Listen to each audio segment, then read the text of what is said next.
Bhagavate Vasudevaya.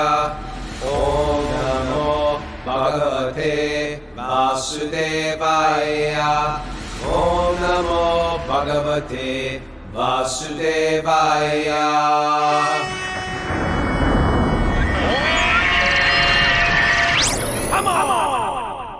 Live from Super Soul Farm, this is Wisdom of the Sages, a daily yoga podcast with your host Raghunath and co-host and senior educator at the Bhakti Center in New York City, Kaustubha.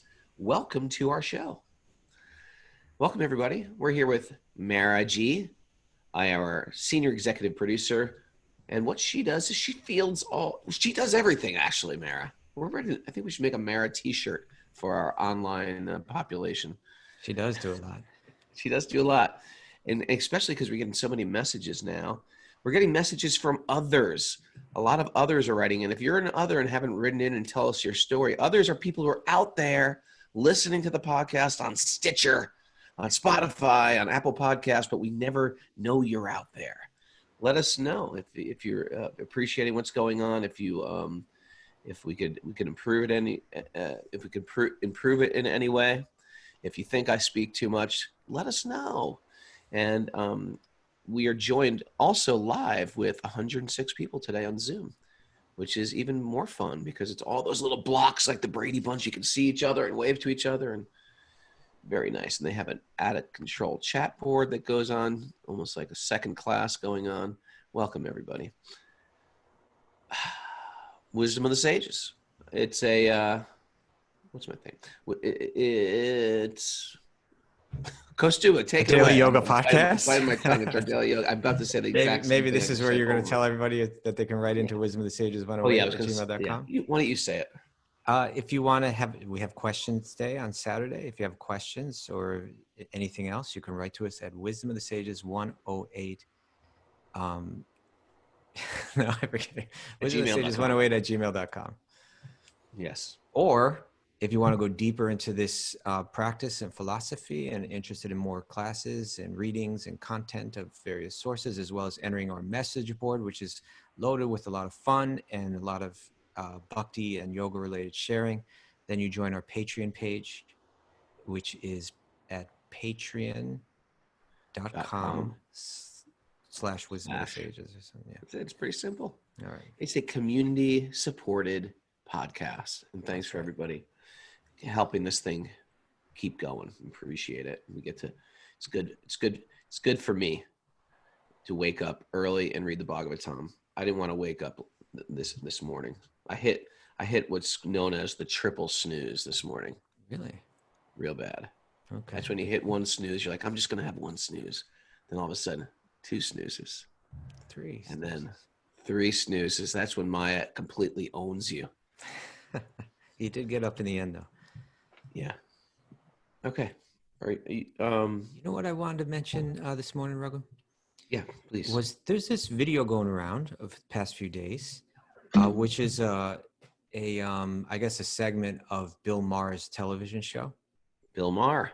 Now, you know, been watching Bill Maher? I haven't been watching Bill Maher, but friends of mine have been sharing this clip. You know, I'll be honest. I'm not always thrilled with his presentation. You know, I think sometimes it's unnecessarily hostile, and I don't think that's the best way to change hearts, change minds, and change hearts. You know, no, it's a way to humiliate and then have people rally to your side at the expense of another person, or rally to the opposite pole. You know, sure. I think that's generally how things. That's how things work. And I'm not here to criticize him or not. But I'm actually here to appreciate his message. The title of this clip is called America's Wet Markets. And what he's trying to point, you know, how he's starting out is like he's saying that, you know, a lot of people are kind of on their high horse, like say in America, criticizing China for its wet markets as being the cause of the coronavirus. But what he's pointing out is, you know what, we've got plenty of our own wet markets ourselves, and there are our factory farms and our slaughterhouses in America, and of course all around the world. And what he's pointing out, he opens with this message. What's a wet market?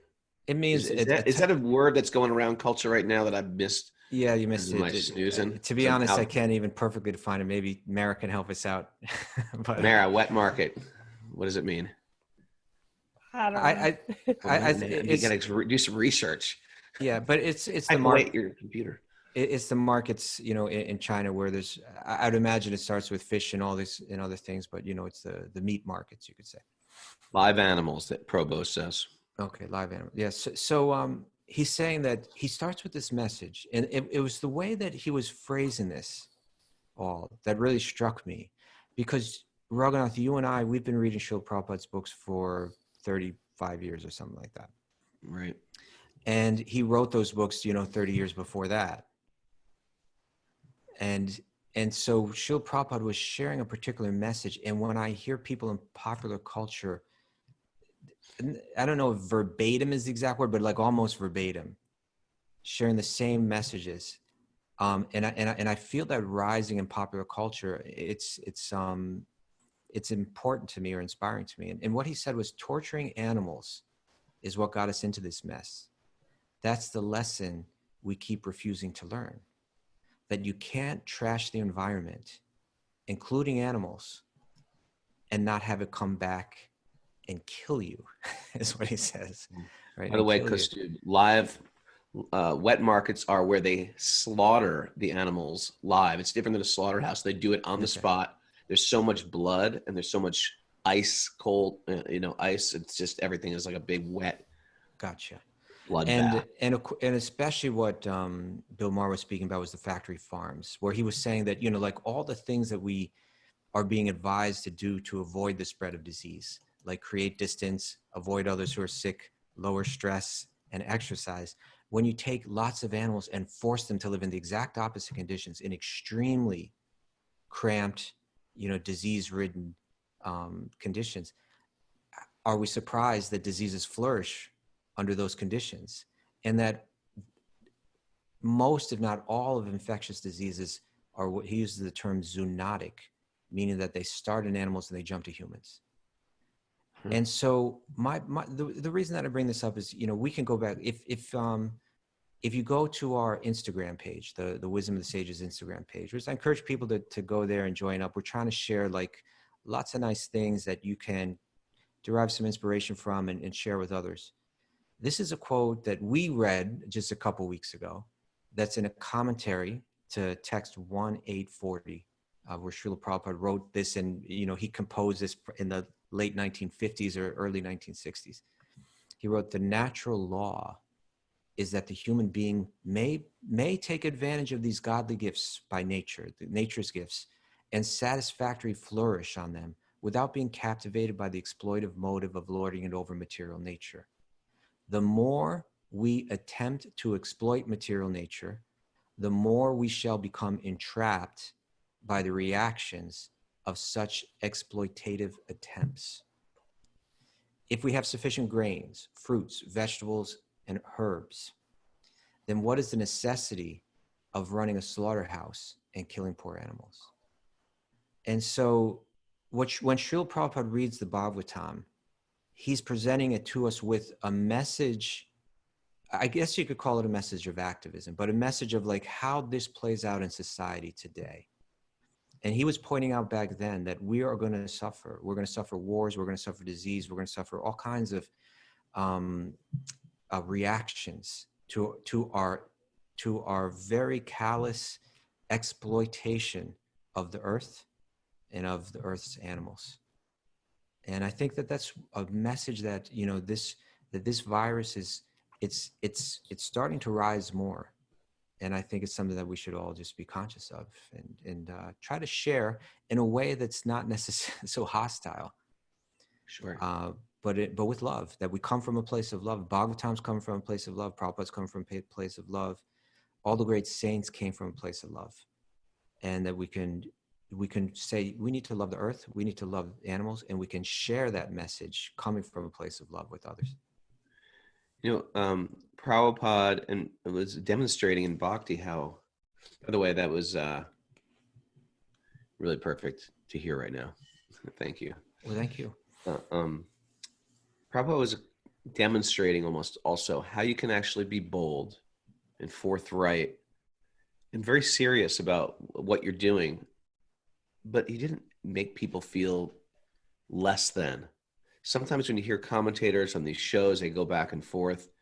It's just really to like almost like character assassination. And it polarizes everyone. We're at a real polarized point in humanity right now. And as we evolve in our bhakti, and we're really, we get firm about different things that we believe in, there should always be room to still appreciate people as people and not just hate the people, but just sort of love the people, just hate what's going on. And it's like a delicate balance because my ego is there, like waiting behind my back, ready to like grip me and fully, even when I'm trying to do something wonderful or something good or something that is sort of like noble, my ego is right there to tell everybody how awesome I am and how horrible you guys are and to make you guys the others. And so we're here to say, as you evolve also in your bhakti, that we should also evolve in our appreciation and love for other people. We shouldn't be, it's okay to be angry about things, but if our whole thing in that protest of the world is I'm just an angry person, I think we're doing something wrong. Bhakti has so much love in it that the same thing can happen. You can change the world. I mean, Prabhupada didn't walk around smashing windows of butcher shops and things like that. And sometimes we can get lost in this activism, but just stating clearly, like you just read that and are stating, without animosity towards another, that point gets across really nicely.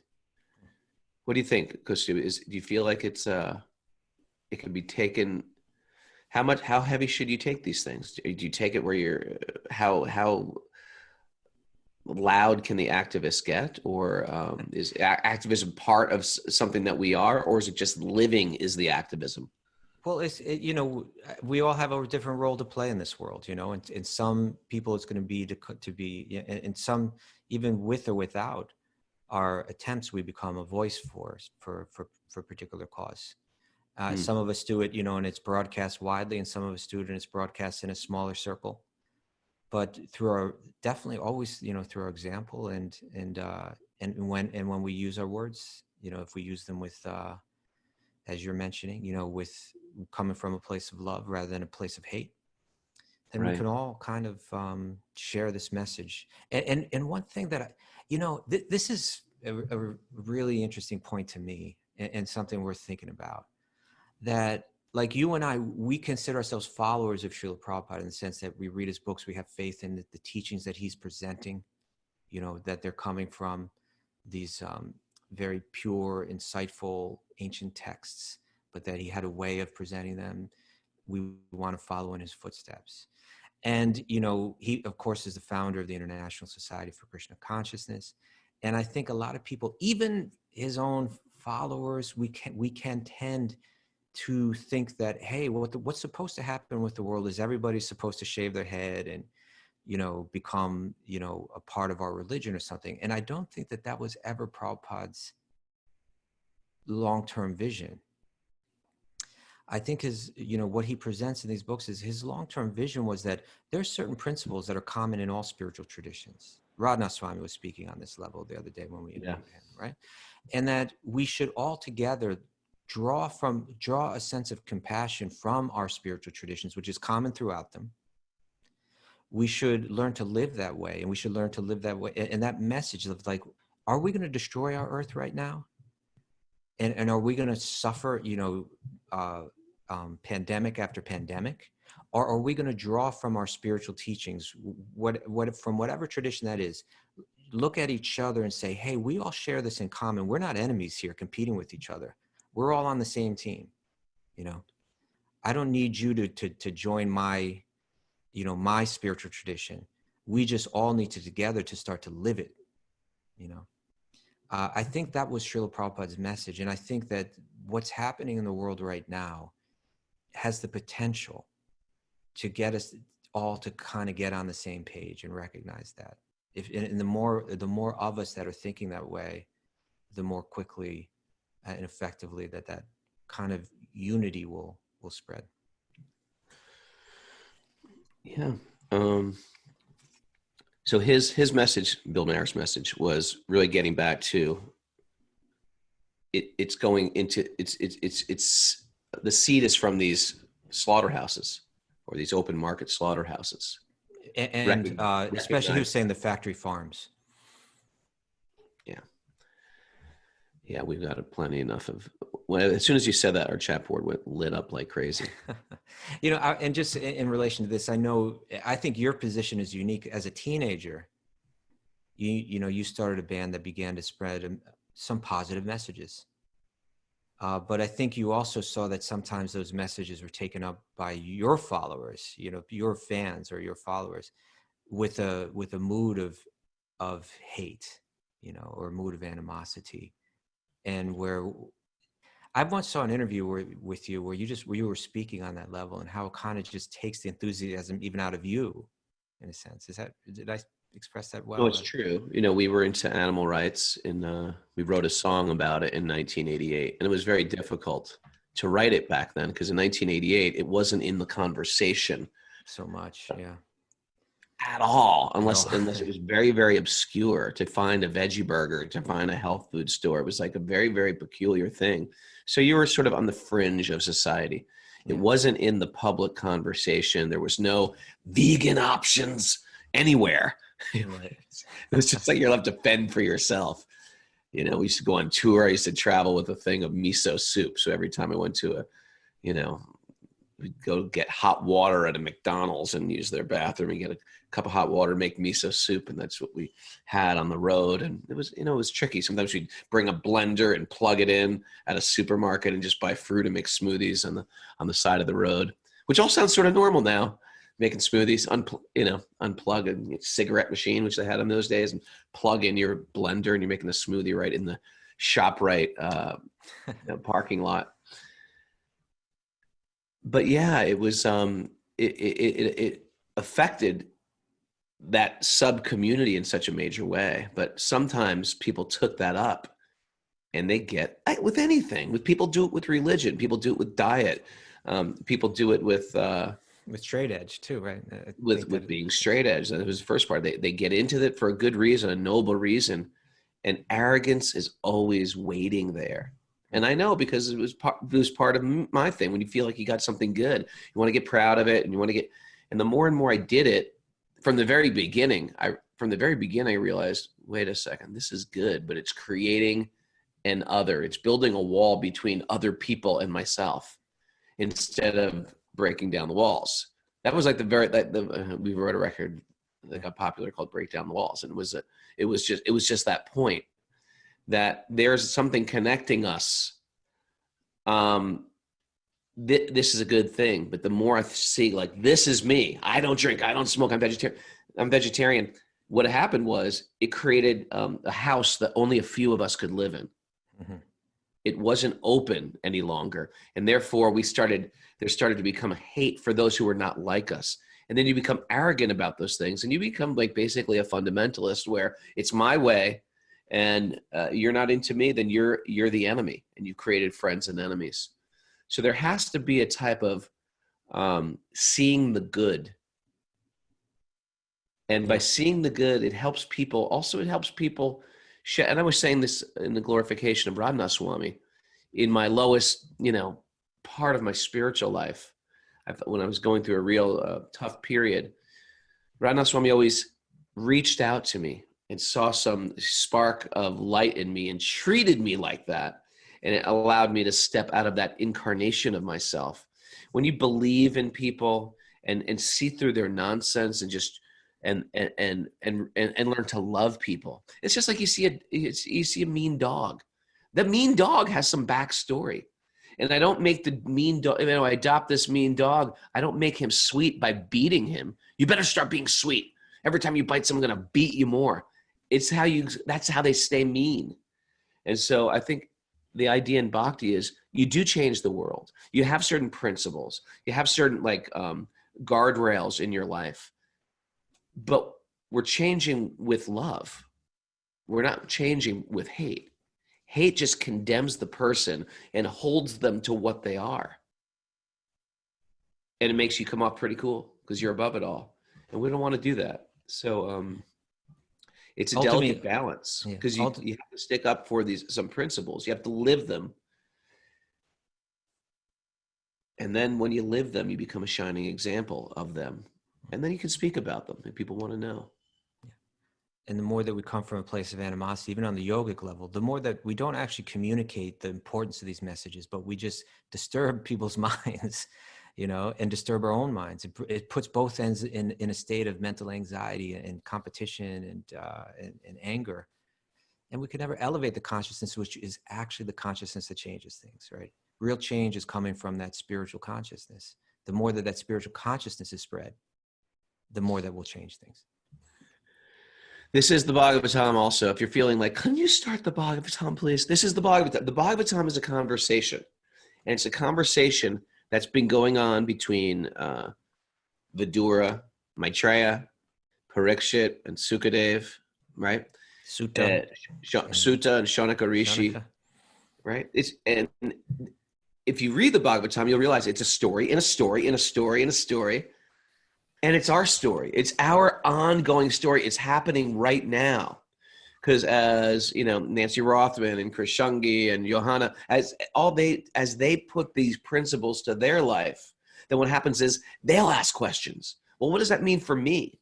And these questions and answers will continue forever. So the Bhagavatam is actually living, not just because it's a sacred book and it's the living. No, it's living because we're also a continuation of that questions and answers.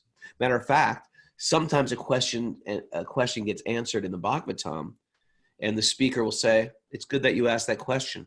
That question was asked by the great sage, blah, blah, blah." And sure enough, and Kaustubha can vouch for this. That sage. Right? People will say, "Hey, Kaustubha, I got a question about that." And Kaustubha's like, "I've answered that 400 times." Because these same things will come up again and again. Because no matter how different we are, and we're all different shapes and sizes and colors and pigments and ethnicities and language, we're very much the same in a lot of ways. We have a lot of similarities, all of us here.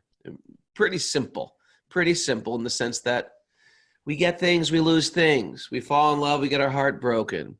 We try to find pleasure, we hit a brick wall. We want a better life for our children. What's that? We want a better life for our children. A better life for our children. Yeah. And when you start seeing people like that, it really sort of corrals us all together, and instead of building up different fences. And the Bhagavatam meets on those very essential things. And that's why generally the Bhagavatam pushes us away from a bodily conception and leads us more towards a spiritual conception of reality. And every now and then we dip into the material world. Like, what am I supposed to do here? What is my role here? I'm a man, I'm a woman, I'm a parent, right? I'm a single dad, single mom. I'm a leader. I'm a laborer. I'm a worker. But those are all temporary designations. Focus in on your real identity, this swarup you were speaking about yesterday. And when we work on my spiritual blindfold that I'm wearing, once I rip that off, it starts to take care of my material problems. My problem is I've been identifying myself as a body, and I'm trying to fix all my material problems with material solutions. It's not going good. It's not going good. So feed me, Kaustubha. Well, I think now is the time. Although this is the Bhagavatam, I'm not in any way implying that it's not. That we move over into reading. Well, this is the Bhagavatam. Yes. Let's move in. Okay. All right. So we are on chapter 1. No, Canto 1, chapter 10, text 28. And we start with these lovely invocations. Narayanam namaskritya, naram chaiva narotamam, devim saraswatim vyasam tato jayam mudiraye.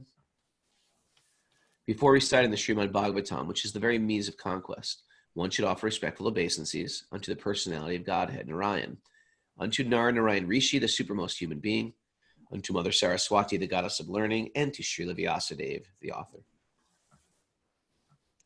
Nasta Priyeshva Bhadreshu Nityam Bhagavat Sevaya Bhagavati Itamashloke Bhaktir Bhavati Naishtaki. By regular attendance in classes in the Bhagavatam and by rendering service to the pure devotee, all that is troublesome to the heart is almost completely destroyed, and loving service to the personality of Godhead, who is praised with transcendental songs, is established as an irrevocable fact. Om Jnana Tamurandasya Gyananjana Salakaya Chakshurun Midatam Yena Tasmai Shri Gurave Namaha. All right, reading from the Srimad Bhagavatam. Let's dive in. 110:28. 10:28.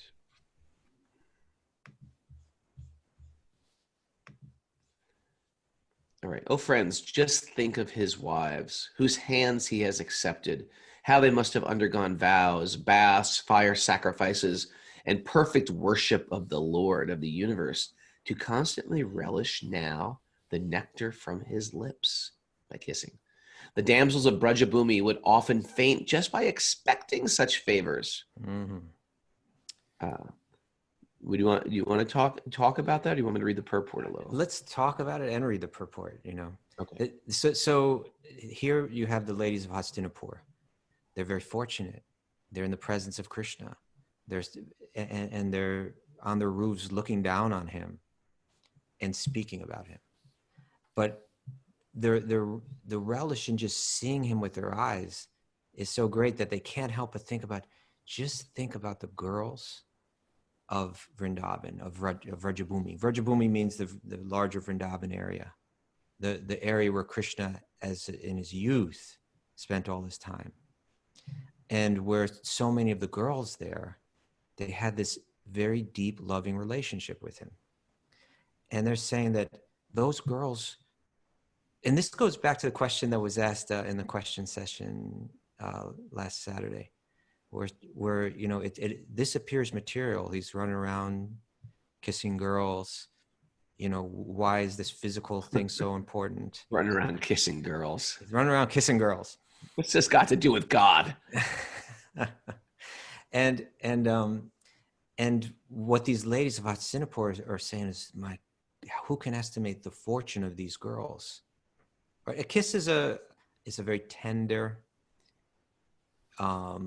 expression of love, and they were able to engage in that very tender expression of love with the very source of all love, with the very source of all beauty, with the very source of all of everything that one would be attracted to and feel in an intimate relationship. So they were saying that these aren't ordinary girls, right? To be able to enjoy this deepest of all beautiful pleasures that exists, they're special people to be able to be in those forms and engaging in that type of bhakti. And so they say, so they must have undergone vows. They must have taken many baths. By baths, that means like bathing in the holy rivers where one becomes purified of their sins. They must have performed many fire sacrifices. It's showing that they must have gone through all the rituals many times through many lifetimes to achieve that. And then, of course, they say, and they must have perfectly worshiped the Lord to be able to be in that position, right? And so I'm taking from, there's the messages that the rituals that one does, because spiritual traditions, religious traditions, they're full of rituals and rules and so on. What they're saying here is that through those kind of practices, one's mind and heart can become purified so that one may be able to serve the Lord in the most beautiful and intimate ways. And that's what Bhakti-yogi is, right? They're not empty rituals that are meant for, even like we're saying earlier in the show, like someone may adopt a particular practice like vegetarianism or veganism or straight edge or whatever it may be. And actually that good idea, and that good practice becomes just a vehicle for their own unworked out animosity or anger or hatred. And similarly, in religious traditions or spiritual traditions, the rituals and the rites and the meditations and so on, they're meant to purify us so that we are capable of serving and connecting with God in the most beautiful and intimate ways. But even they can become, vehicles for our lower nature. But this is where they're meant to go. This is where they're meant to take us. Yeah. I mean, the rituals in India are very, very beautiful, very elaborate.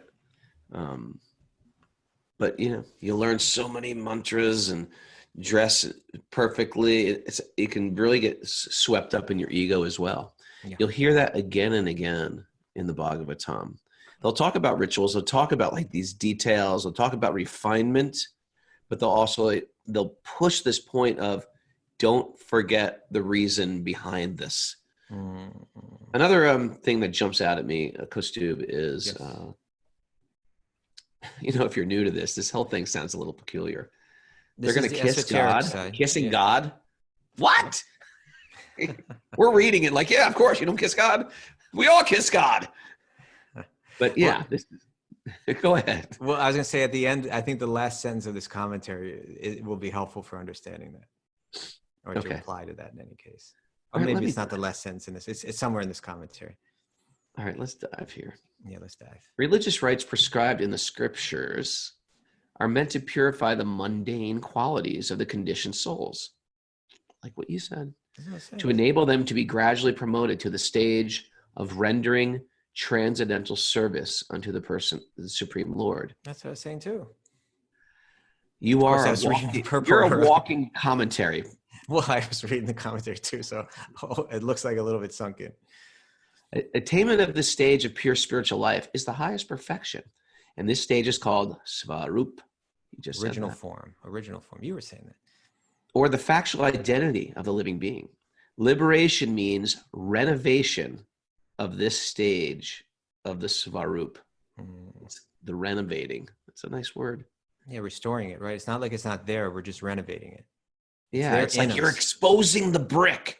This is like a New Yorker, like, I just made a hole and I got an exposed brick wall. It changed everything. Now right? Yeah. It's such a New York thing. It's like the closest thing to a natural environment that we got, right? We exposed the brick. I know. And the interesting thing is when we're exposed, we're digging away the plaster of the heart. And underneath that is something genuine, very beautiful. It's not like we have to start being saintly. I was talking yesterday on Sweet Baby Krishna that there is a genuineness that we try to attain in bhakti, but it's already there. And I was saying, as I become purified, I don't become Kaustubha. I'll never be Kaustubha. We shouldn't try to be something we're not. There's not a quintessential bhakti. We're not all like, rubber stamped or factory made. We're all going to be unique. I have a nature that I can't change. And it's like the tail of a dog. You can try to make that tail straight, but then it bounces back and becomes curly. That dog's got a curly tail. It's always going to be curly.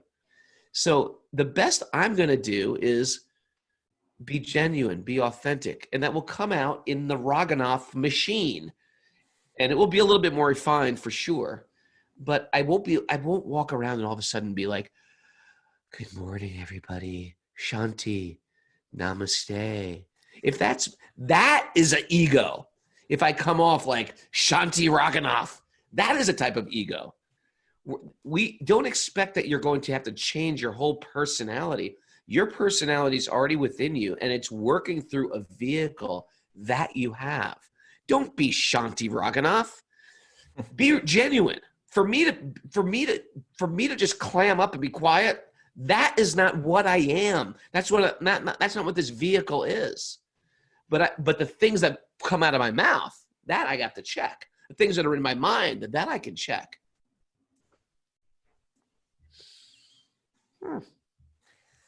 Thank you. I'm not going to become you, Kaustubha. I'm not going to become you either. No, don't become me. And don't become me. Just be you. I Yeah, love you just the way you are. You be Sing that one you. first. Okay. The Lord is always perfect himself, and thus he has no hankering for himself. Hold it. You skipped a sentence or two. Oh, sorry. Liberation means renovation. That's where we go. That's where We're going to you left renovate. off. In that perfect stage of the Swarup, the living being is established in the 5 phases of loving service, one of which is the stage of Madhurya, or the humor of conjugal love. That's where God is your lover. So what are the 5 phases of loving service then? Hot seat. Well, there's the neutral. Okay. The example of a neutral is you're playing a hot seat, I'm going to hot seat you right back. What's an example of the neutral, sir? You want a person that's an example of the neutral, or a general kind of? I don't think neutral is persons, right? Yeah. I think neutrals are objects. objects. They're like sages that meditate on the glory of God and that are, feel the wonder of God, and they relish that their love is in that sense of the grandeur of God, like that. Is that all right? Did I pass I think so. test? That's Okay. always the confusing one I find. Yeah. That's Shanta, right? The difference between the Shanta rasa and the other, there's no active service in Shanta rasa. It's more like loving appreciation. But then we get And to there's the next parental, which is a new one. parental. We usually think of God as the father, but God is the baby. So It's not new, but maybe new to us. It's new to us, yes. So we think of, you see these all over India. You see what does God look like? Oh, God is adorable. He's a sweet little child, a chubby little child, eating a little sweet ball. Matter of fact, there's so many pictures you see of Krishna crawling and then holding a ball in his hands. It's a little sweet ball. It's called Ladu Gopal. And when Raghu restores his original Swarupa, I have a feeling this is where it's going. That'd be an old lady of Braj. You're an old lady. So yeah, this is a parental affection. Then there's friendly affection, like Arjuna. He was a friend of Krishna. Krishna is my friend. Or the cowherd boys, or like, Krishna is my friend. And friendly, parental, Shanta. I'm missing one more before I get to Madhurya. Dasya. Dasya, servitude. How can I be the servant of Krishna? I want to serve Krishna. And who's an example of servitude? Daruka, Krishna's chariot driver. His chauffeur. Drive Krishna around. And this is love he's in complete ecstasy, serving the one he loves in that way. Krishna's reciprocating with that love in the Dasya mood. And then this Madhurya is very, very intimate. It's not like they're all not intimate. They're all intimate. But Madhurya is, Krishna is my lover. Krishna is my lover. Interesting conception, isn't it? Yeah, these are called the primary rasas, the 5 primary flavors of love that one can have for God. And then there are secondary rasas, and then there are blends of these rasas. And that's what comes out in the 10th canto of Bhagavatam and is elaborated on by the great Bhakti-yogi teachers. What's the Sanskrit word for friendly rasa? Sakya rasa. Sakya, like Krishna is, the cowherd boys are sakya, sakas. Sakas, and the girls are the sakis. The girls are the sakis. Yeah. Okay. The Lord is always perfect in himself, and thus he has no hankering for himself. He, however, becomes a master, a friend, a son, a husband, to fulfill the intense love of the devotee concerned. So that was those 4. The master is in the dasya, the friend is in the sakya, the son is in the vatsalya, parental, and then the husband is in the madhurya. So let me ask you a question, Kaustubha. So am I supposed to already know? Should I be chanting in mind like, Krishna is my little boy, Krishna is my little boy, Hare Krishna, Krishna, Krishna is my little boy? Should I be thinking like that when I'm chanting, or Krishna is my friend, Krishna is my friend, Hare Krishna, my friend? Our acharyas, our teachers, have particularly the ones in the most, the ones that are speaking to us the most in the circumstances that we're in, like Srila Prabhupada, we're saying no, that will reveal itself through your meditation on the holy name, that will arise. that you don't have to artificially try to practice it now. But especially we serve in the mood of dasya, right? And Bhaktivinoda Thakur, a great, brilliant philosopher and great saint, he had a really interesting statement that I think about a lot. He said, if we want to understand Krishna's pastimes, even, and I believe he said, even in the Madhurya rasa, right? If we ever want to understand those intimate devotion that's being exchanged by Krishna and the gopis, the only way that he said that we'll understand that is to serve in the mood of dasya, the particular manifestation of Krishna as Sri Chaitanya, who comes into this age, the Kali Yuga, and teaches how to serve selflessly and how to engage deeply in the chanting of the holy names. By service to Sri Chaitanya in the mood of dasya, in the mood of servitude, then those other rasas will be revealed. And they will arise they say, especially through the meditation on this name, it will be revealed to us. So you don't have to dress up as an elderly gopi in a sari and make ladus all day, Prabhu. You can simply engage in your devotional service like you're doing now. Try to serve Sri Chaitanya. Try to spread the glories of the holy name, and it will manifest. It will manifest. It will come. It will manifest. And when you hear about it from great souls that deeply understand it, and then you practice that meditation on your own, and as you're always bringing up, and it's so important, and we don't get caught up in the ridiculous pitfalls of criticizing others, more than anything that becomes problematic, then these practices are powerful, they're potent, and they will restore it for us. It will arise. That's a big one. I was just reading the Chaitanya Bhagavat last night. Yeah. I can't criticize anyone. Lord Chaitanya would not tolerate it. That was the only thing that's just totally intolerable. Is that criticism. And you know what's interesting? It's what people do all the time in the name of self-betterment, in the name of like, I'm doing the right thing. I'm gonna be mindful. I'm going to be careful what I eat and careful but we're not careful how we speak. And it is like the bowling ball that knocks down all the good qualities of all the pins of good quality knocked down with the bowling ball of criticism. What's being mentioned here is that these gopis, that they had performed all these rites, they performed all these rituals, and in this way their minds became purified. And now when you look at these rituals, this is interesting now. Let's talk about, like, every morning you do puja, Raghu, right? Yeah. So that means you do this ritual wherein you're worshiping Krishna and you're offering him different items. My wife does puja every morning, and I hear it, right? I hear the prayers and she sings them, and then she offers, to Radha and Krishna, she offers. And, there's the 16 upachars, like in this meditation or in this ritual, you're offering, it's like, idam asanam shrim klim Radha Krishna abhyam, with the mantra, you say, dear Radha and Krishna, please have a seat. Dear Radha and Krishna, let me bathe your feet. Dear Radha and Krishna, let me offer you something to drink. Dear, let me offer you this, let me offer you that. It's as if one is hosting, Radha and Krishna in their home.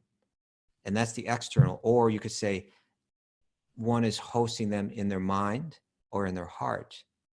It's a daily meditation. This is really important when we're talking about rituals and how they're meant to work. The point of the ritual is how it affects the mind. Yoga is a practice which empowers one to overcome the obstacle of the mind for the purpose of the self realizing its own true nature, right? And so that's what we're talking about here, that Svarupa coming out. The mind is what's interfering. Again, please. Said it so fast. Okay. Yoga is a practice.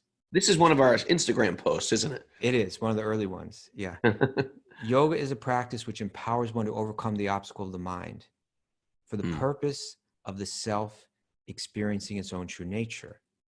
Our mind is interfering with us experiencing our Svarupa, our original nature. Our original nature is in connection to God in a beautiful, intimate way. But our mind is interfering with that. So what rituals are meant to do, you see, it's really interesting because the rites of passage in life in the Vedic yogic culture, They have a name for it. Like we'll call it a ceremony. Like if we're going to have a wedding, there are rituals that we do, and we call it like the wedding ceremony. In the yoga culture, they're called samskaras, right? Like there's the wedding samskara, and that's what samskara means is an impression in the mind. So when they say let's perform the samskara, they're actually saying let's perform the mental impression, so that you understand that the reason for the rituals is the effect that it has on one's mind. And so when for instance, when you or my wife are performing that puja in the morning, and you do it steadily every day, you bring your mind to this place. Let me offer you this, let me offer you that. It's cultivating the mood of that there's beauty. You know, it's accompanied with flowers and with fragrant oils and incense and, you know, beautiful, you know, elements are being offered.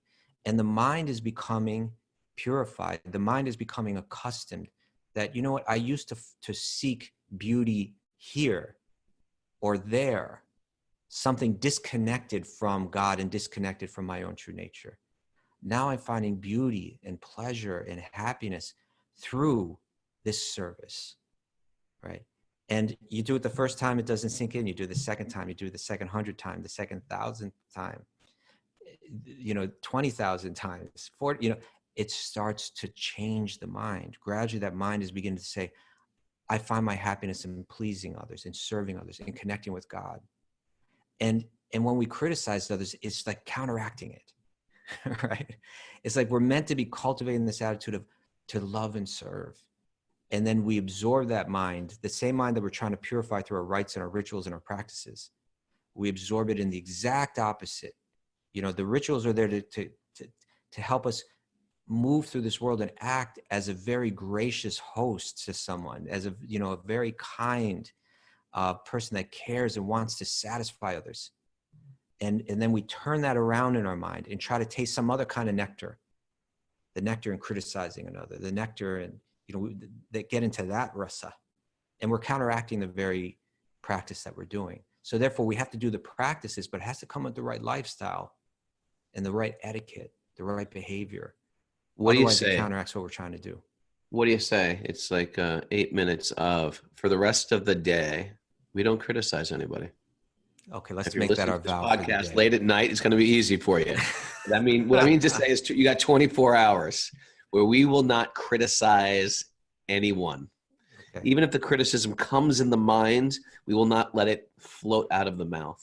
We'll catch our tongue, because it's not just poisonous for you. If I'm sitting around talking to you, Kaustubha, and I'm criticizing Maher, and Maher's a great soul, you become poisonous, but you become poisoned by my criticism. And we've all experienced that if you've ever heard anybody gossip. If you've heard gossip or taken part of gossip, nobody feels good. Everybody feels very, very low.